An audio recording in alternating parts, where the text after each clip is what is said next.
Messi and other soccer players have replaced coffee with this drink. The drink is not new, nor is its benefit. But do you know what we are talking about? Mate. The Argentine national soccer team got involved in a scandal during the World Cup in Qatar. In a photo that went viral on social media, there was a suitcase full of Yerba Mate packets.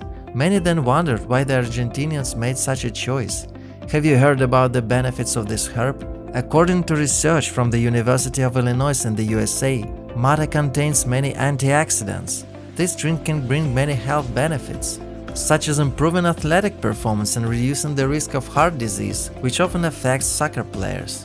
It also boosts the immune system, regulates cholesterol levels, protects against infections, promotes weight loss and reduces belly fat, helps fight cancer cells, lowers blood sugar level, and stimulates the digestive system.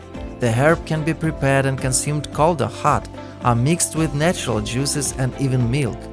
Mate taste is similar to green tea. To prepare yerba mate tea at home, it is recommended to use 1 tablespoon of herb per liter of water at a temperature of around 90 degrees.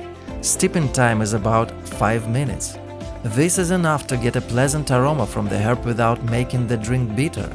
You can consume up to 3 cups of mate per day for 60 days. Mate consumption is safe. However, since mate contains caffeine, in some cases, it can cause insomnia and sleep disturbance, so moderate consumption is advised. If you already consume mate, share your experience in the comments, and don't forget to like this video and subscribe to the channel. Stay healthy!